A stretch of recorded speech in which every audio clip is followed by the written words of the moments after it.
Good evening, ladies and gentlemen. Welcome to our council meeting. At this time, I'm going to ask us all, please rise. One of our favorite pastors, Bill Lycan from Bluefield Baptist Church, will have the invocation. Bill? Okay, let's pray. Father God, we come into your presence thankful for all the many blessings and benefits you give to us. We also come before your mighty throne acknowledging that we are absolutely dependent upon you. We ask that you would give us wisdom, that you would give us, Father, clear guidance. I pray that you bless the men that are standing here, our town council. I pray that you bless their families. We thank you for our police force. We thank you for Chief Gunner. We pray that you bless him, his family, our town attorney. We thank you for him. We pray that you bless him and the others that are here this evening. Father, we just look to heaven. We thank you for your goodness. We thank you for your grace. And Father, we also would ask you that you would give great wisdom to our president. We pray that there would be hearty counsel given to him with all of the tension that's going on, especially in North Korea. We just ask, Father, that you would continue to provide for us, to protect us, and help us to prosper. We thank you for allowing us to be here in such a wonderful town. In Christ's name I pray. Amen. Amen. I pledge allegiance To the flag of the United States of America and to the republic for which it stands, one nation, under God, indivisible, with liberty and justice for all. Thank you.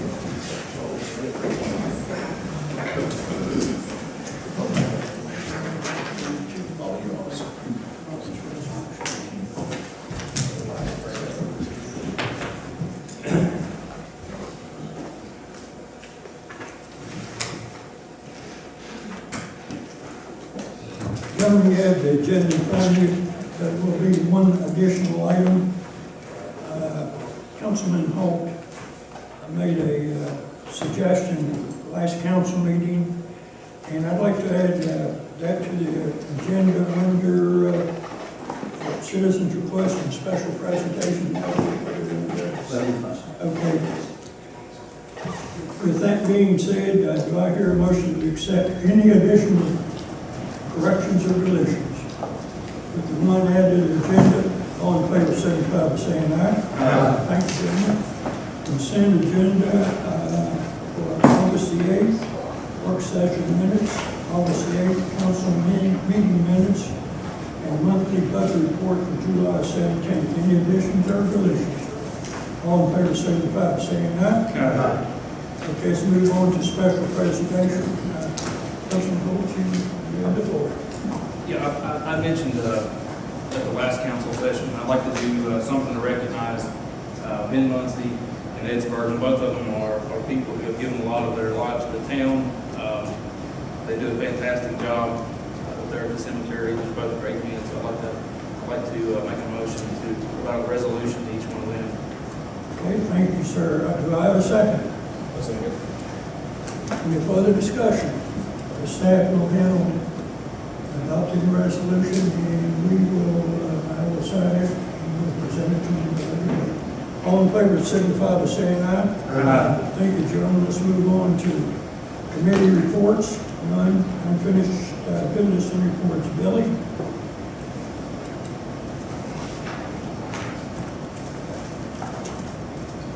Anything? Hey, Lee, can I give you these?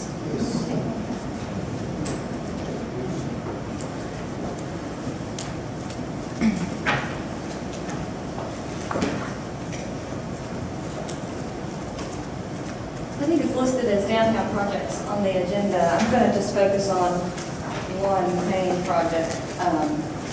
Downtown, we have several projects downtown. We have Spring Street, the Visitor Center. The big one that a lot of you guys have already seen our plans outlaid for the multi-use parking lot. But I think the newer gentlemen, Ron and Chuck, have not seen the whole big plan that we have in mind that we'd like to move forward, what we've already accomplished and what we'd like to move forward on. So this is just a quick PowerPoint. This is the first page, current parking lot overhead. It kind of shows you what you're looking at overhead, just a gravel parking lot. This is the center of our town, really. It offers a tremendous amount of parking, which we're lacking in other parts of the town. It's not utilized to the best of its abilities, and we'd like to be able to offer that for our citizens. On the next page. This is an overview, the same bird's eye view of what we would like to have happen in that area. Approximately 51 spaces if outlaid in this certain way we could actually have there. Wouldn't really imagine that, but about that could happen there. If you turn over to the following page, it will show you side by side, so you can kind of see what you're looking at. It's kind of hard to get your bearings sometimes, but with it side by side, you can see exactly where the South College is, where the WVBA.net building is, and then the old Clay's building. Can you guys see that? And then the farmer's market. Okay. So the first phase that we had started with is the double parking entrance, which is the wall that you see down here. If you can look, there's our design, there's the before, a Google view there of the before, and then the after. So it's pretty significant, the difference there. We were able to make that happen by a very nice donation from Miss Kathy Payne in honor of her mother. I think it looks great. I don't know about you guys, but I think it adds a whole lot. One of the first things that we were able to do is, as part of the design, little things, little details were always noted in it. Picnic tables with some shrubberies, and we also made that happen, and that was because Mr. Stacy donated the money for our new tables and our very nice umbrellas. They have withstand 2 years, and they stay out there most of the time, so they were a good purchase. So what's next? Well, here's another small theory picture.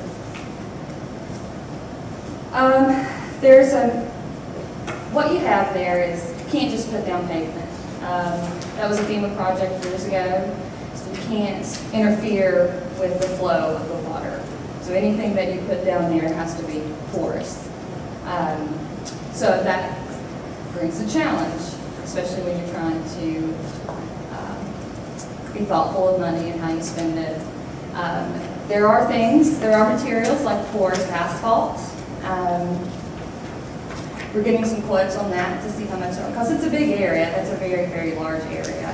So anything that we do to cover that will be significant. But I'm not here to ask for money. I'm just telling you guys what the plans are, reminding you where we're going. Another option is something that's called gravel pave. It's a type of a gravel sediment that you put down, and it feels like asphalt. You can actually paint it. You can scrape it. The snow doesn't bother it, and it has really good ratings. Lasts for a very long time, but it's extremely expensive. So that's something that we'll have to think about. If you move on, this kind of shows you all the Clay's Market, different views. Standing in, this design has a large dining area there beside Clay's Market, just in case there was a restaurant you could eat outside. The tables downtown have been used increasingly over the last couple of years. I've seen more and more people use them. They're great for Field Fest. We utilize them the whole time. There's people get down early just so they can have a seat, have the tables under the umbrellas. Just different views of the extra parking. The important thing to note is the flow. The flow would help guide people where to go. There's ideas for sidewalks or a river walkthrough. Again, we have to note material that has to be used for that. That may be the first or the next step that we go after the wall, is to do a river walk or a sidewalk, and then decide on what type of material we use for the rest of the parking lot. Farmers market parking, this was our original design. This is before we even started talking about the visitor center. So this would have to be altered to make sure that we can accommodate all the ATV trucks pulling trailers with ATVs on it, that type of thing. Farmers market, we talked about extending that at some point. This is a picture of it not extended. I think that looks nice with the view overhead. Added some greenery and some trees and benches there. Mr. Danko.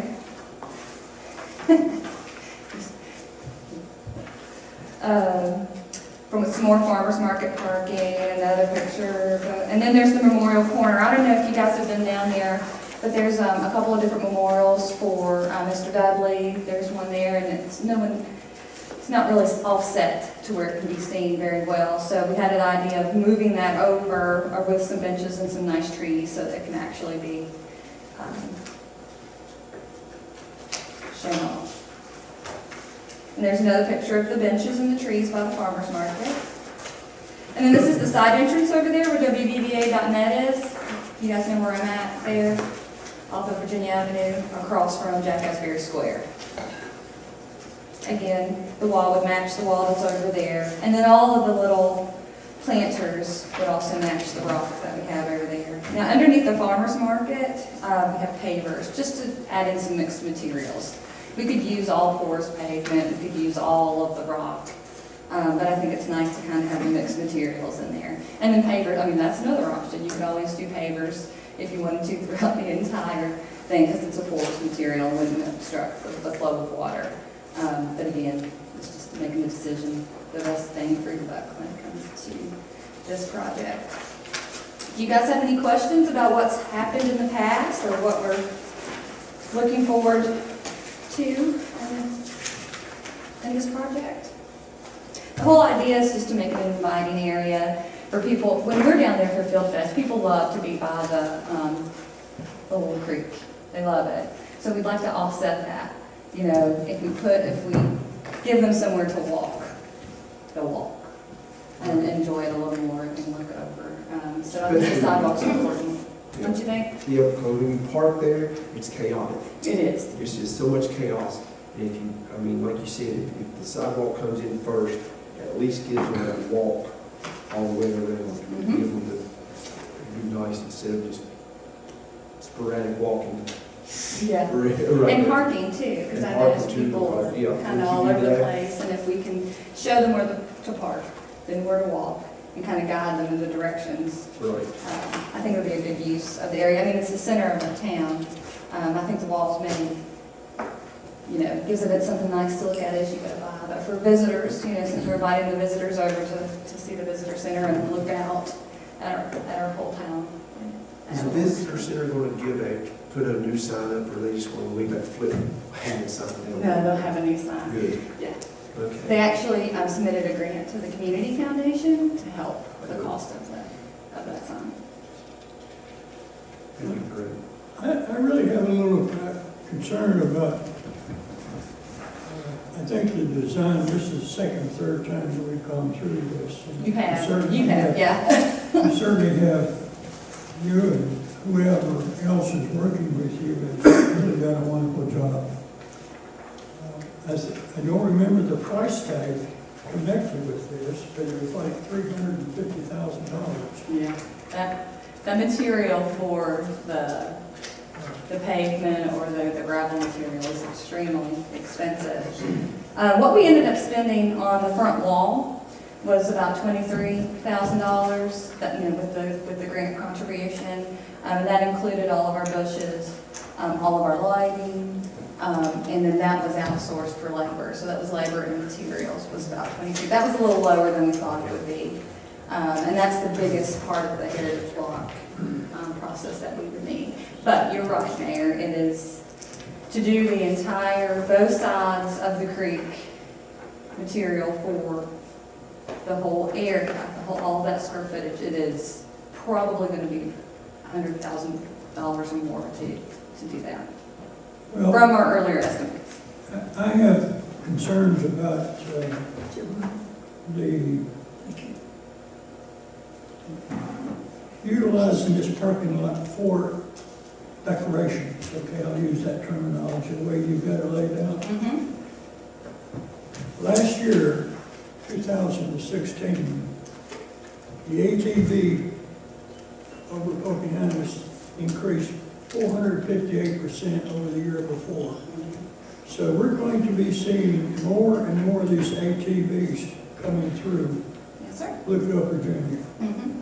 With the the way it is now, they can pull in, pull out, and go, and shop in town. So if we were to eliminate that, where would they park? Well, there's parking on the other side, but that's one of the things I say, this was earlier designs, that was before the visitor center was even there, so there would have to be adjustments made to make sure that we accommodate the visitors that we're asking to stop downtown Bluefield, Virginia. That's a good point.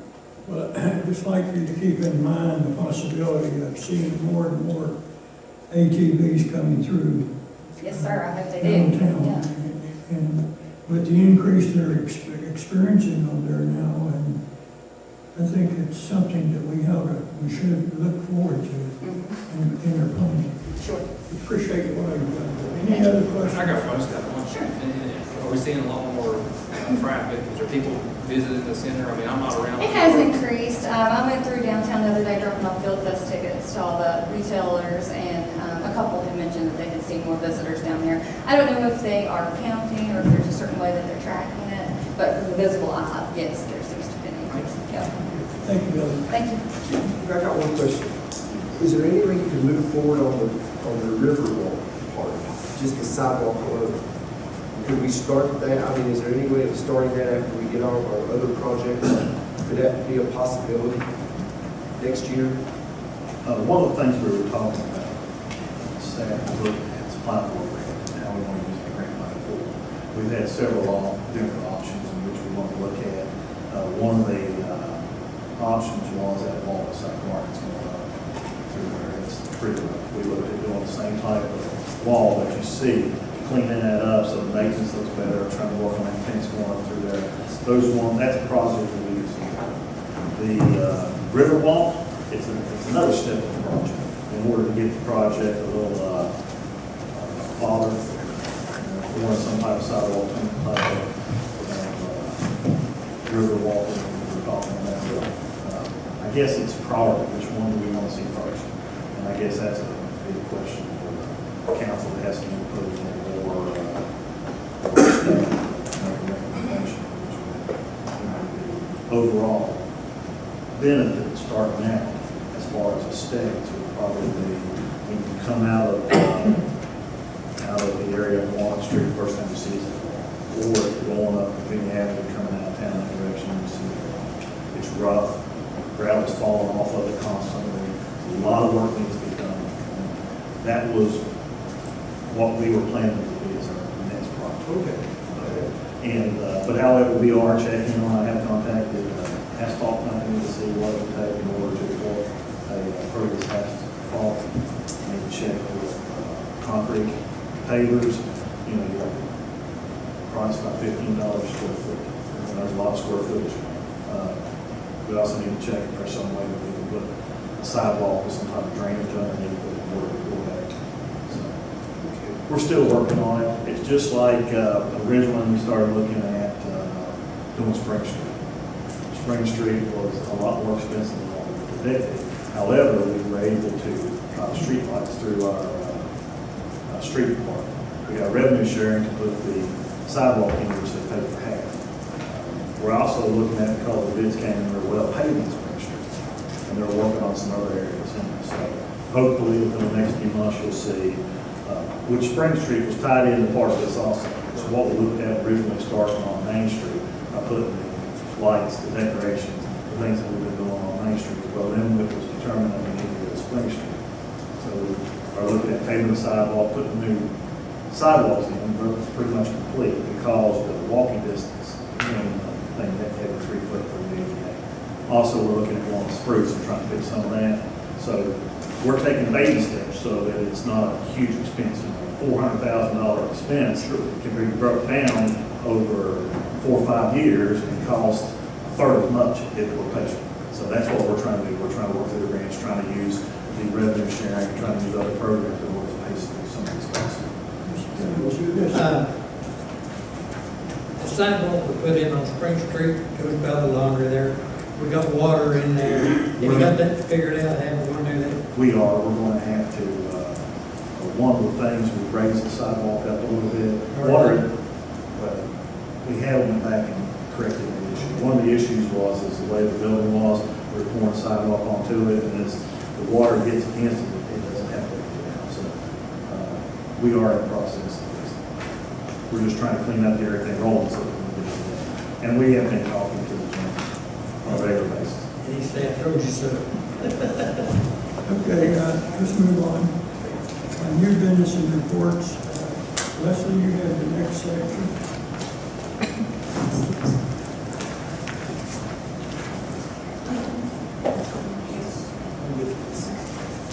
Okay, so Lee is passing down just a little handout. What this is during previous council meetings, council had expressed an interest in maybe recognizing individuals in some other form than a resolution. I believe Councilman Wright used the example of a hometown heroes type recognition. So staff was asked to look into this, and what we came up with was what we call a PIC award, and that would stand for people who impact the community. So basically, it would be a certificate like what you see coming down there, and it would say that council acknowledges the contributions and endeavors of an individual that has meaningfully impacted the community. You could choose to give these certificates to individuals for outstanding accomplishments, maybe just well-recognized individuals in the community, maybe certain works or efforts, something like that. And these could be mailed, or you could have someone come in and be presented with it. It would be up to who would choose on that. I think this would offer council, I guess, an additional way, an alternative way to recognize an individual rather than a resolution, a presentation, and preparing. So we just wanted to bring the idea to you as something that you may could do to recognize individuals in the resolution. Questions? It looks awfully good for the good. Also, when you take something like this, of course, we keep it on record and maybe look at a placard and just have their names put on it here on Town Hall.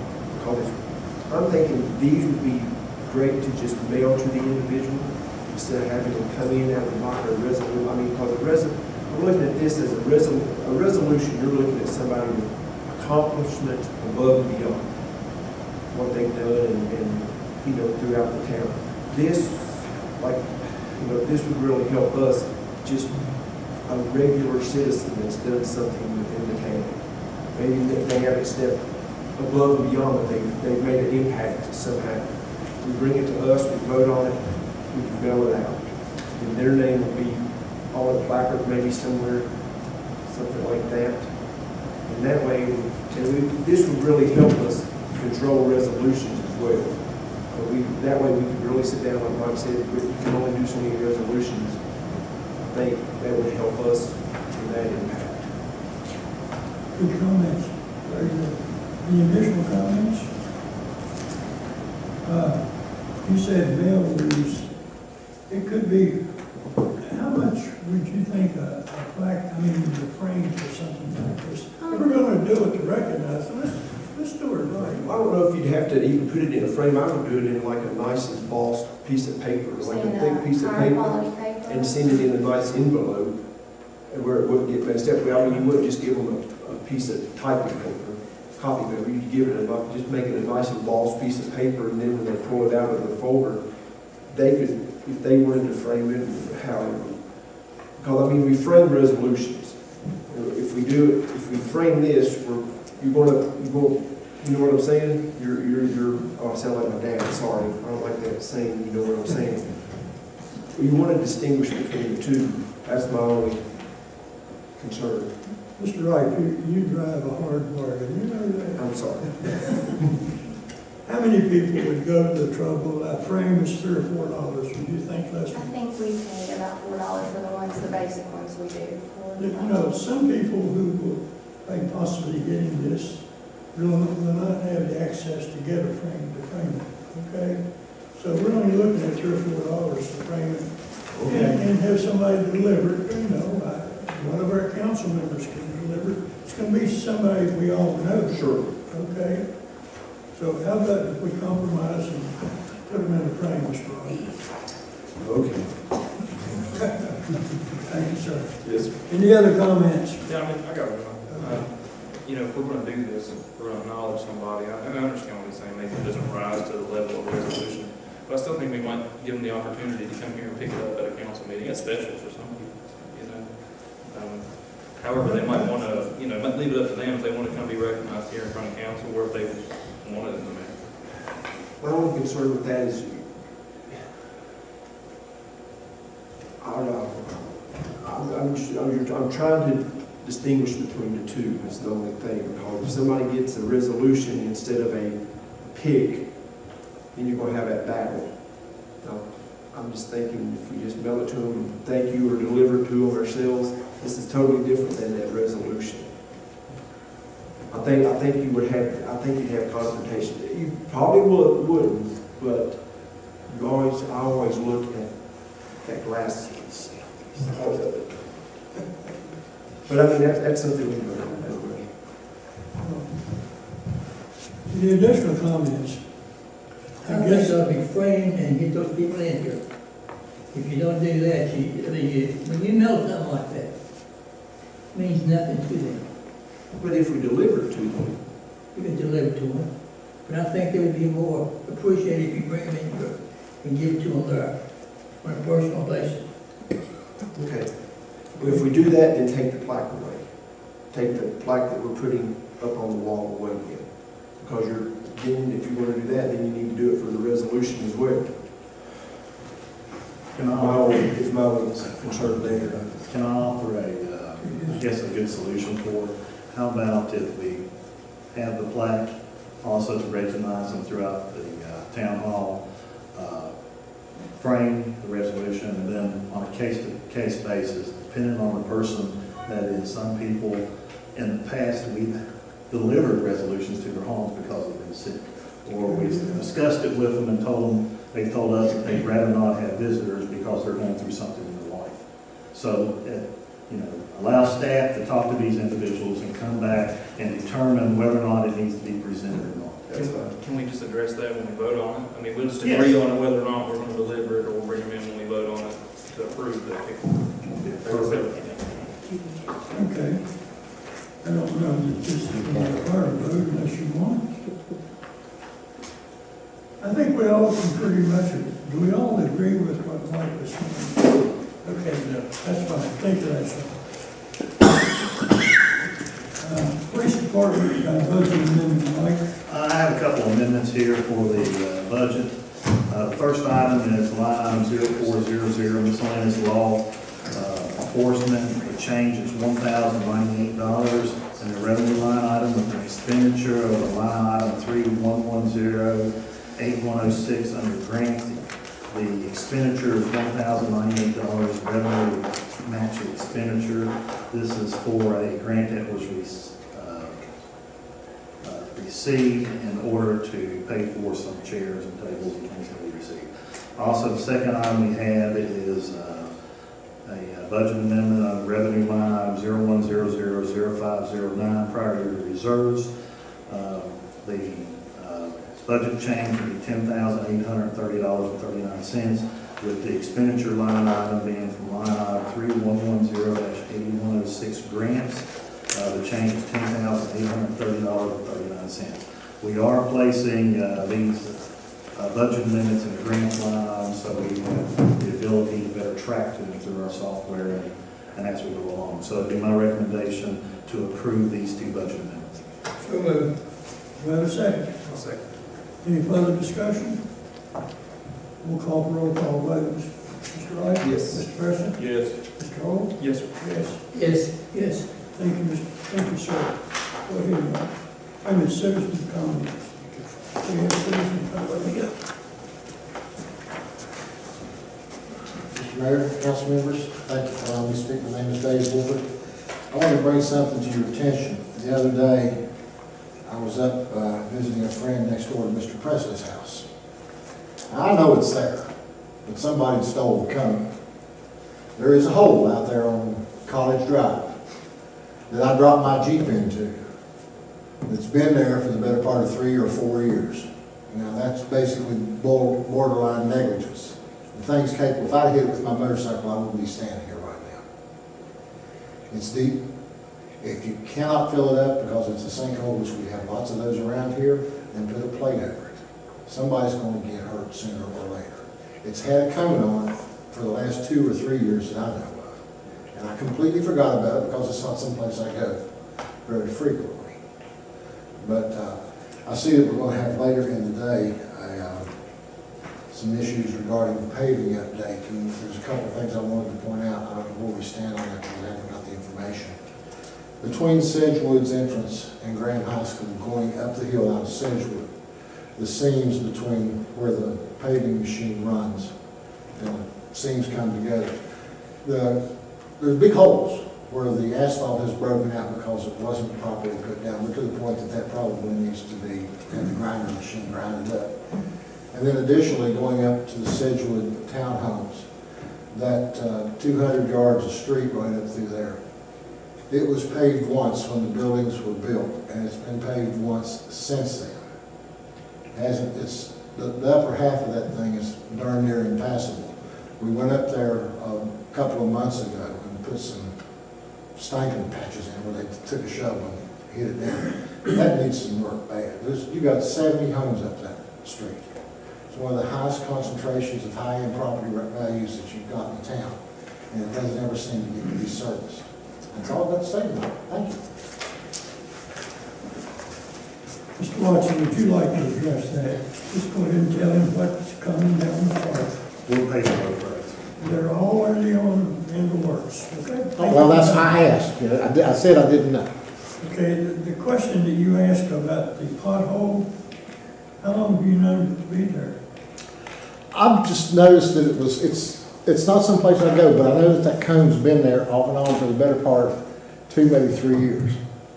Mr. President could Have you ever probably, made an attempt to call the town hall and inform them? it's not my position to have to do that, Mr. Mayor. I mean, we've got police officers that run the streets, we've got you guys, we've got a street department. It's, heck, it's next door to Mr. President's house. It would be nice if you were considerate enough, since you've been faced with this. Have you received any other calls about it, Mr. Watson? But we'll patch it as soon as possible. Next time they're. I think it's a sinkhole. Okay, well, it would be nice to be a nice citizen and inform the town manager of deficiencies that you might see. Anyone else, citizen comments? Okay.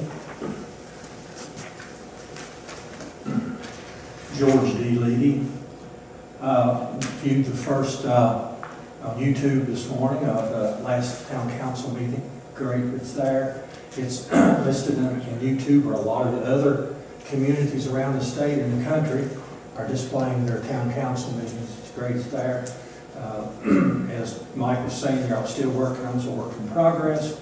Audio, he's working with that to get it going. People needs to speak up to the microphone so that the recording system can pick it up, move the microphones closer to it or whatever.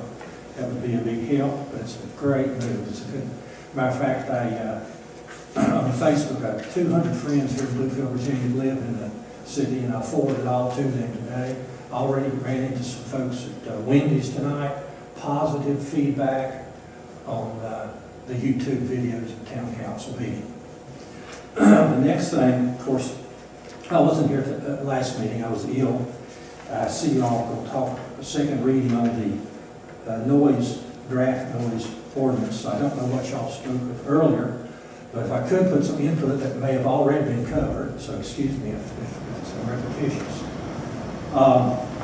For years, I guess, for years, there's been no ordinance about Jake brakes on trucks, usually in the town limits. They're loud, but they're not as loud as motorcycles. They're loud. Let's say an instance that a trucker is in Bluefield, Virginia, and they're in an accident. It seems as if it was the trucker's fault. Someone was maimed, injured, killed, and the insurance company and the truck company says, hey, we couldn't use our Jake brake. That's why those 3 people were killed. Something to think about a liability, and they're not that loud. That's all I have tonight. Thank you. Thank you. Mr. Lady, that will be addressed later on in the meeting. Right, I wasn't here last week, so I understand. I requested the information today, but I didn't get it. Okay, you will be discussing. Thank you. Okay, let's move on to town manager's report. Okay, just go over a few things here. I just want to make a reference, there was a mistake on the agenda. At the beginning, the actual minutes for the meeting were correct, however, on the agenda it was marked July 25th instead of August 8th. I didn't catch it, pointed out to me, but just to let you know, the minutes that were put in there that were approved were the correct minutes. So I just want to make reference to it, just so that if the agenda can be corrected at a later time. Next item I have is upcoming events. There's a list of different upcoming events. Different things in here. It just shows you it's amazing of how many things are. And this is not full list. We are working toward, we kicked around the idea with another organization as far as trying to develop a calendar that everybody can put their stuff on. So it's a go-to one place. One of the biggest problems I think we have with events is that people are unaware of the question until they are in. So if you have one website or one calendar that you can link from your own website, in which a person can go back and have sporting events, have recreational events, have events throughout your region and promote yourself. So if somebody's coming in, they go to the website and be able to look and see what's going on and be open to the public. So hopefully sometime in the winter, we're hoping to develop this thing so that it will be a positive for everybody, not limited just to, the town puts them on theirs, or we put them on Facebook, or we put them on Tazewell County, and they send out an email, or Mercer County, or the chamber. If you had a way to get them all in one place, then we would miss these great events. And plus, it'd be a great way of advertising. The next item I have is paving update, just to let you know all the paving roads that we talked about prior came in. It was the lowest cost that I've had since I've been with the town. I had 3 bidders on it. 2 of them were real close, and I'm adding some other roads to it. We're getting prices on the other roads. We're looking at doing the road going up toward the townhouses, the other section of it. We originally bid out the upper section from the main road up to the upper section. We're going to have the funds to do the lower section. We're also looking at Spring Street. I know that's another street that's well traveled. Tazewell Avenue's getting some paving done on some area in front of the cemetery. We're looking at bids now. There's some other roads throughout West Grand and East End. There's 2 more roads on East End. So hopefully we're going to be, if these bids come in, it won't be a bad 5 or 6 more roads into this. Maybe. Any questions? Yes, sir. We did talk about the roadway there underneath the underpass, after you pass Sedgewood and then towards Underpass. Pinto. Yes, that whole road. We're actually going to do from where Pinco is, all the way up to where you turn off to where Dunlap is Ben Castle Lane, through that area like that. So, and it was amazing when that came in. That was really my concern, because it was one of the ones it's been patched, but however, we picked roads that didn't have a lot of milling in them, so that cut down on your cost for mobility. What about out here at the middle school? Just the exit coming into it. Into the middle school, I know it needs patching and paved and cut out. It's really off the main road. The problem is it's on Huffer Drive, but we'll probably do that through a patch or hire a separate contractor. It's too small a job, and you get the big trucks and big field and those things in. Small jobs are not efficient. Gotcha. Maybe we need to look, so. Any additional? At Tazewell Avenue, as you're turning off there, if you're going into Pine Hill, you're making the right off Montrose, coming off of Tazewell, you're making the right off Montrose, going towards, they've cut out a section of roadway there. Man, I busted it the other day. I caught a little toy car, we got a little Mitsubishi small work car, and man, it rattled. So if it's going to be there much longer, that may be something we consider to put a plate over too in the meantime. I don't know what type of work they're doing there, but that is a pretty deep hole. There was. We took care of that today. Is it, okay, good. Did you get it taken care of? I'll have to check. It was gravelled over today, because I could go. We put some gravel in it, and once the guys start paving, they do it. The problem with it is we're having You have a water leak, you go out, you dig the hole, you place gravel in it, and then within 2 days, it comes back out.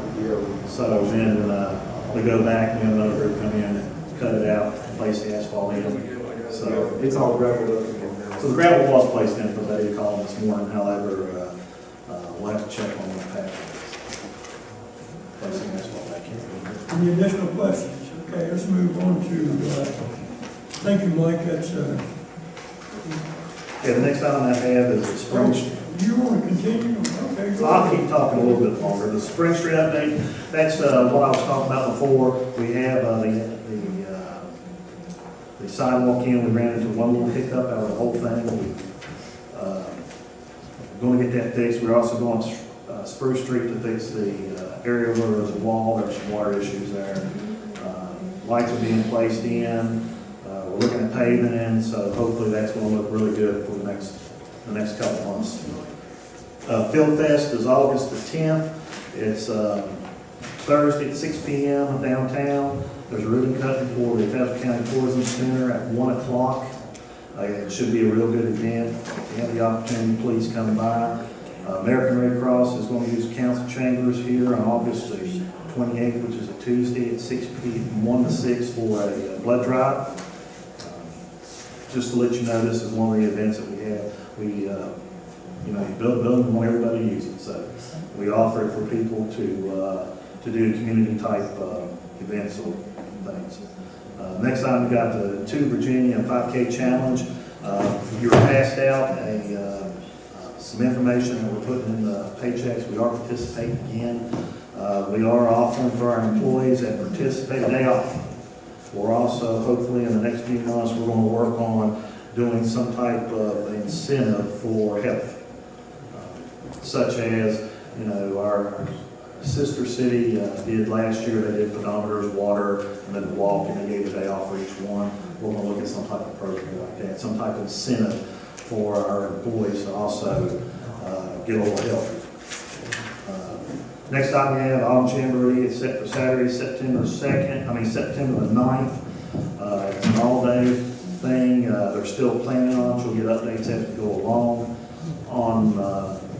Next time we've got Tour de Park. If you have an opportunity that you'd like to participate, we encourage council staff, whoever would like to do it. So a lot of kids come to the rec park. They have different stations. We talk about the rec park, recycling, about everything from,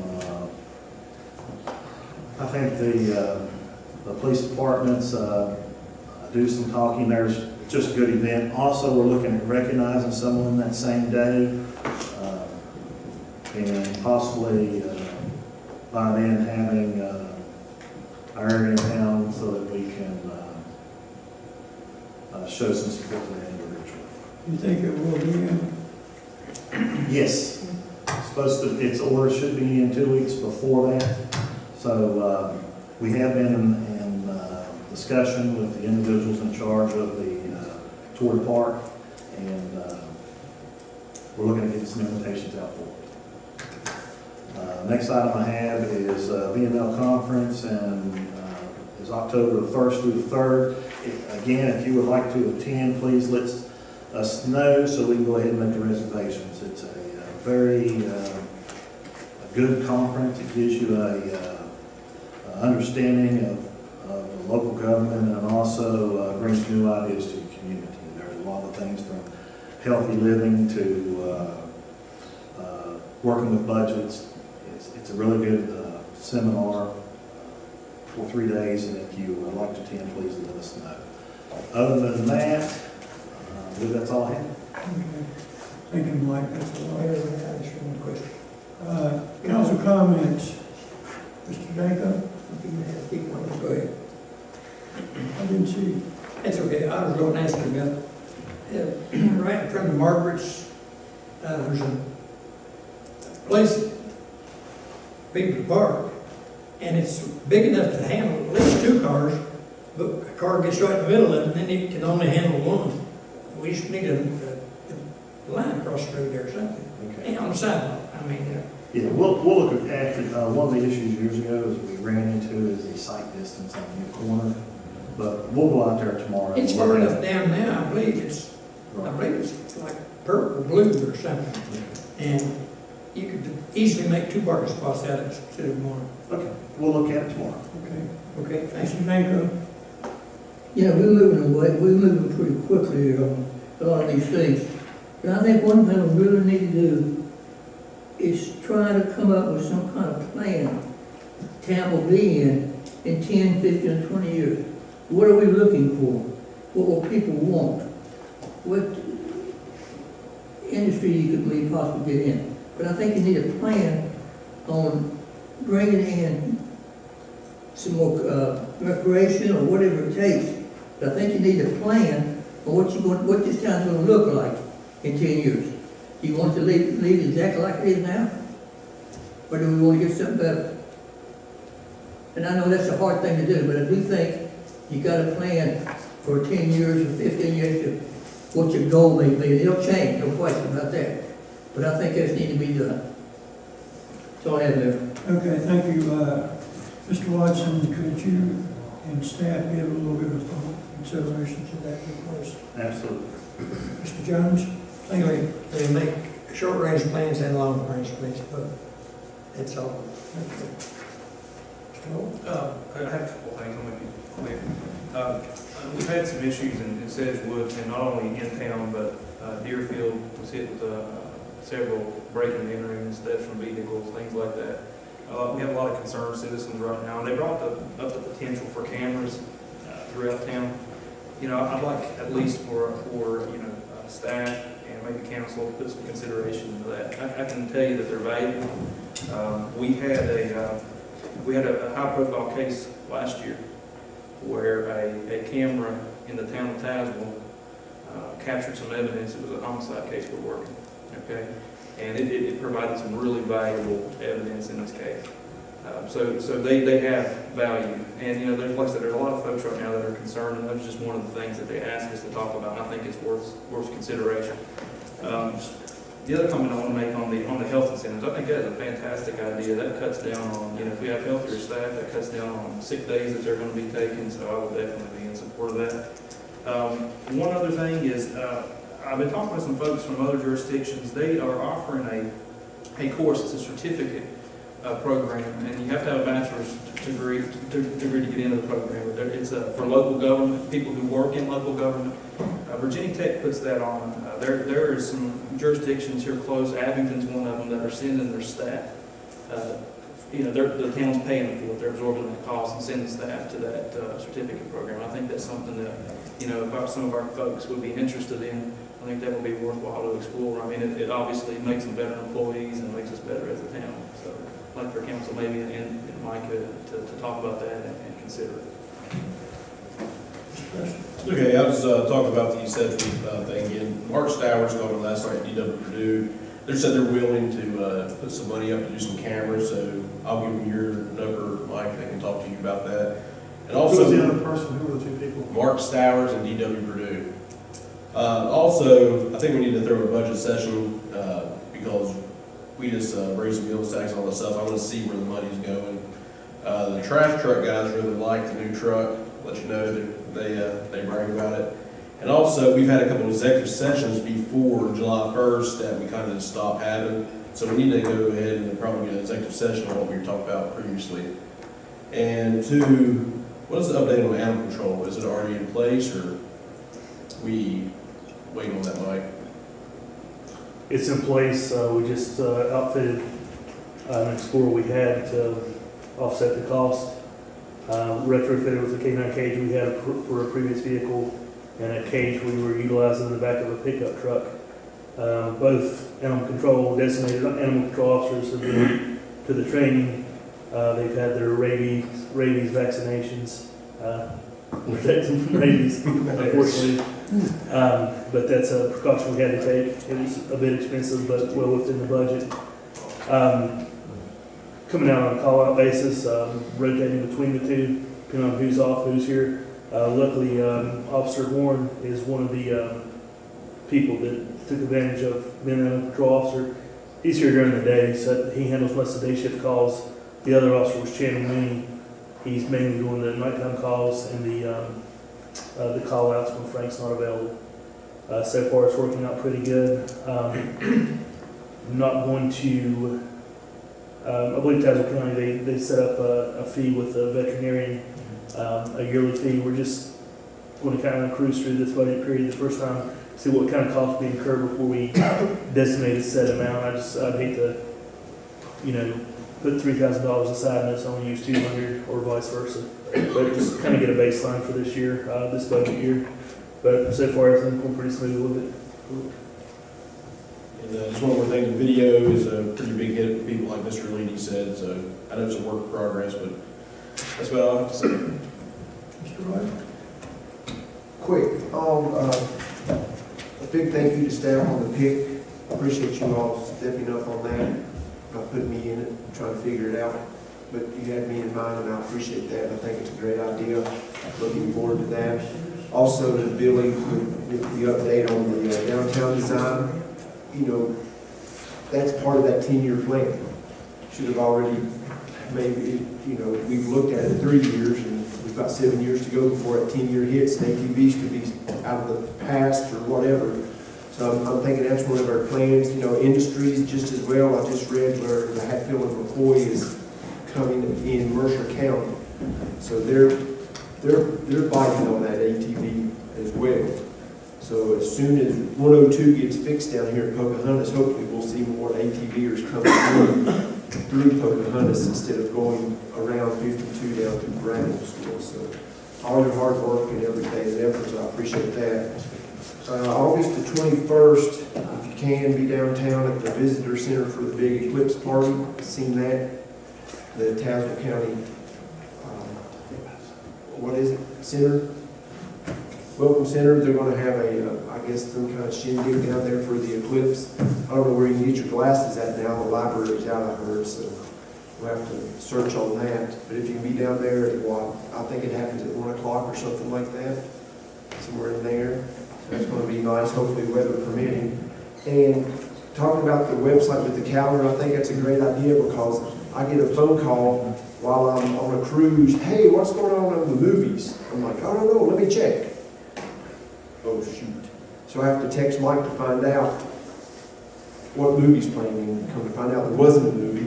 So, and it's nothing to the staff or anything because I know the website's a pain because you have everything else going on, but recreation needs to come and say, hey, I need to put that movie up there so people will know what's playing that night, or what band is down there on Friday night, or who's playing Field Fest, which IDA did an excellent job with their Facebook page like that. I appreciate that. So we're close, we're moving forward on it. I always tell people go to the web page, and then I go to it and I'm like, geez. So I have to make that phone call to find out. So it's just little things like that. If we can tweak it, and I know it's pain sometimes, but everybody gets on the same page, we're moving forward, and I appreciate everybody.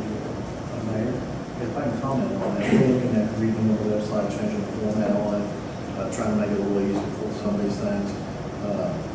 And that's the reason why we're going to go to the movies is on the Harmony Acres Facebook page. Yeah, I finally searched it up. In the town, they have something on the website, we're looking at a different format, we're making it so that it's more updated and easier to access. I forget about the Facebook page. I just tell them go to Bluefield, county.bluefield.org, and like you said, you got to fish through everything with any other web page as well. And also the town council meeting, I did a little bit more to it, so there's that link is no longer available for the town council meeting. Just trying to get that there to see if we can fix some of the issues. We're also working on saying some more, so that link is where the town council meeting itself will not be on here today. But we do have another one, so we have to test it. Appreciate all you do. Okay, I have just a couple of items. First off, I think most of you, fellow council members, are aware what the procedure is for getting street lights out in the community. So just call Brittany at the town hall and give her the phone number and possible address. She's the one that really handles it throughout. She will send APCO a letter, email, and they will acknowledge it. It gets done a whole lot faster if we go through that procedure. Okay. I missed the discussion on the noise ordinance while I was away on vacation, and I had an opportunity to go by and spend some time with our attorney, and he went over with it with me very well. I just have one concern that he will be talking about in just in a few minutes, and that's excess noise. And what is it? Okay. I know being in the downtown area that we're in like a valley, and these motorcycles come through, these tractor trailers come through. It's hurt your ears.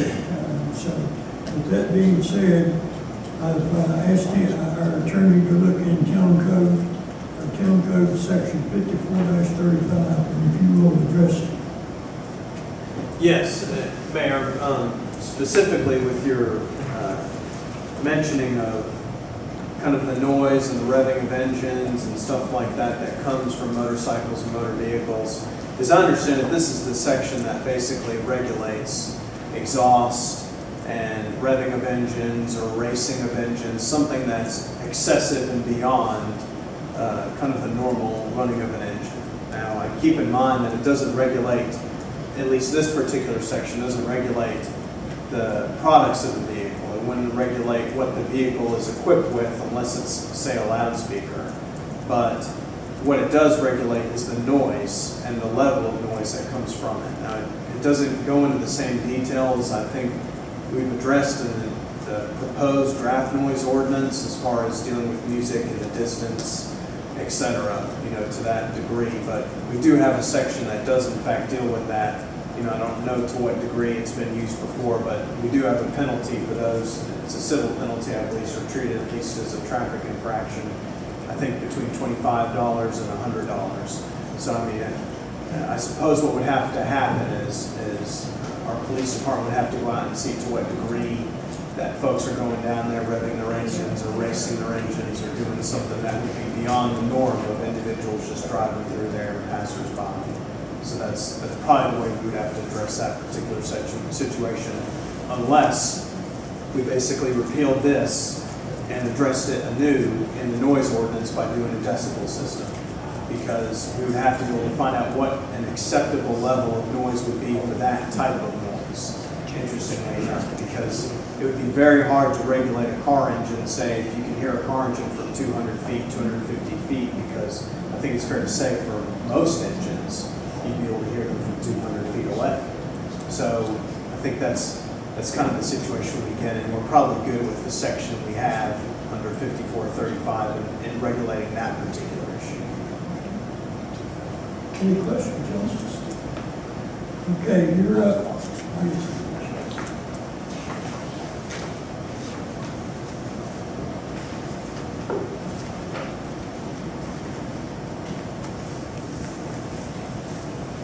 So tonight I'm just revisiting the draft noise ordinance with you all. I will tell you, it was brought to my attention there are two issues. One was already mentioned as it relates to the exhaust and revving of engines, et cetera, through the downtown area. And another was brought up as far as the time frame that I had originally proposed. What was suggested is possibly using a later time, I think between the hours of 11 p.m.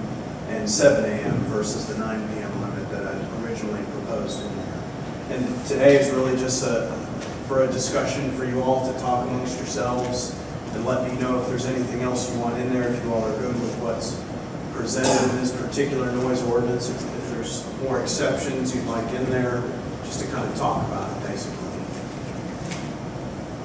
Okay, so we'll just go ahead and open the floor. I think, Mr. Wright, you had previously expressed some concern to me about the time. Yeah, the 9 o'clock p.m. was just, I thought it was too early. And I was wondering, moving it up 10:30, 11 o'clock with the whistling and singing and whatever else was mentioned in there. I was reading over excessive. I mean, what is it, sound good and whatever. Oh gosh, I just had it here. I think 9 o'clock is too early. I think if you're having a picnic and it goes past 9 o'clock, or you have a neighbor, I don't want to see neighbors fighting neighbors over somebody playing the music. I can call you and tell you, please turn it down, and I will, and if you don't, the next thing you know, I'm getting a police officer over there at 9:30 over. I just think it's too early.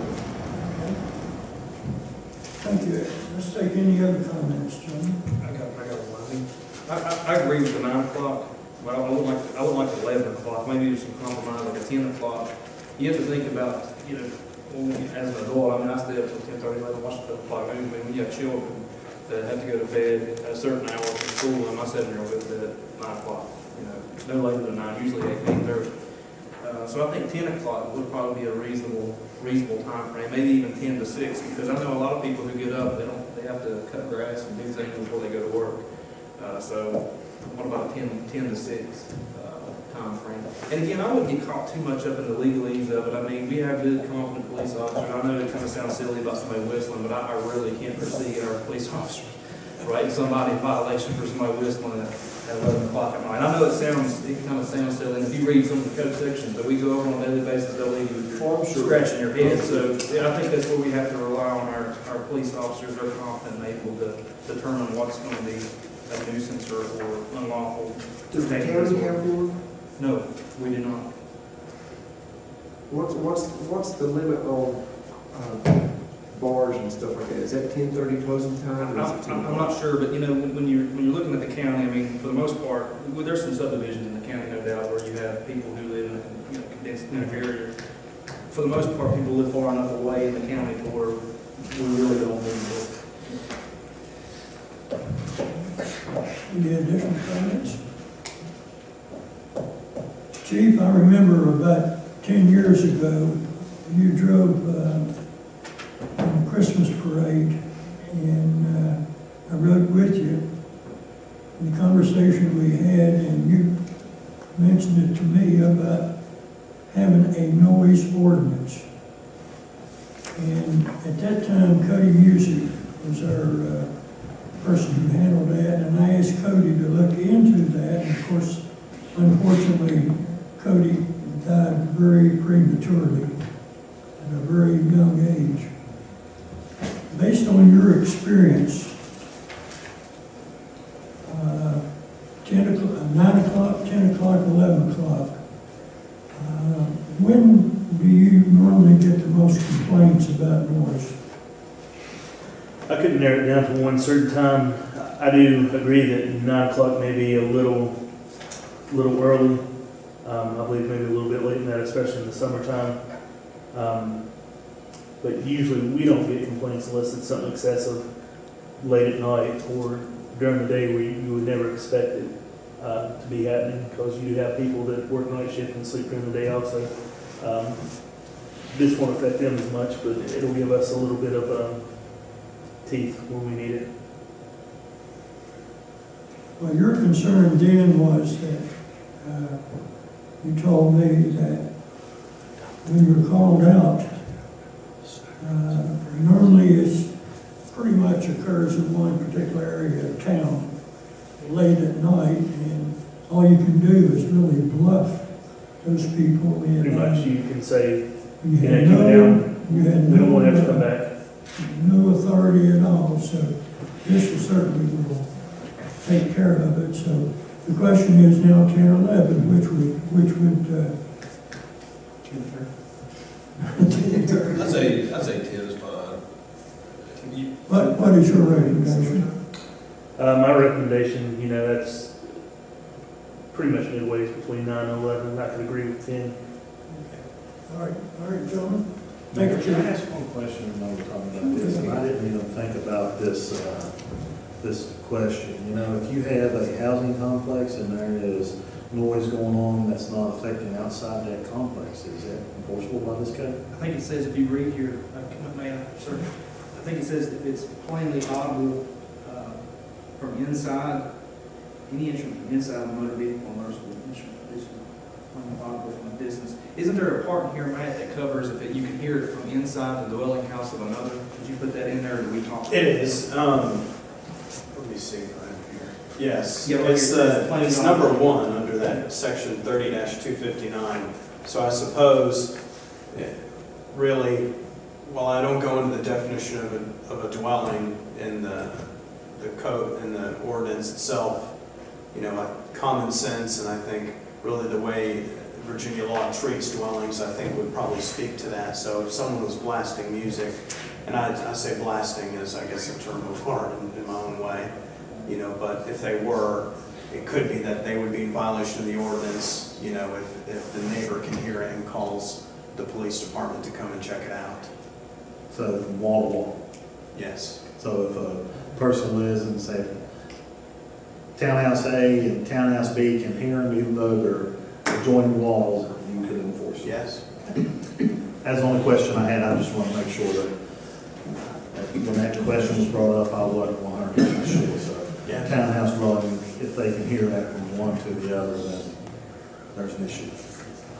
Okay, thank you, Mike. Okay, I tell you what, let's do. Mr. Dangle, what time would you? I think 10 o'clock would be fine. I said 10 to 6. I like the 10 to 6. 10 to 6. 10 to 6 will be there, okay? You smell that. 10:30. He won't say 10:30. I like 10:30 He's a for drummer. supper time. Can we do supper time? He gets out there and drums in his driveway. No, you never know, man. Audrey be going. Yeah, I think just changing the time. 9 To 10 to 6 a.m. 6 o'clock in the morning, right? 10 to 6, I think. 10 to 6, okay? Is there anything else that, I guess, that, does the rest of the ordinance look okay? Is that kind of the idea that folks were looking at and hoping to regulate? That's what I was trying to get at. That's fine. Here, I'll bring up one more thing, kind of concerns this. For instance, 3 of my neighbors been feeding the animals, including skunks and the others, because they like to see them wave at them and all this stuff. They think they're cute, but that's strictly against the law.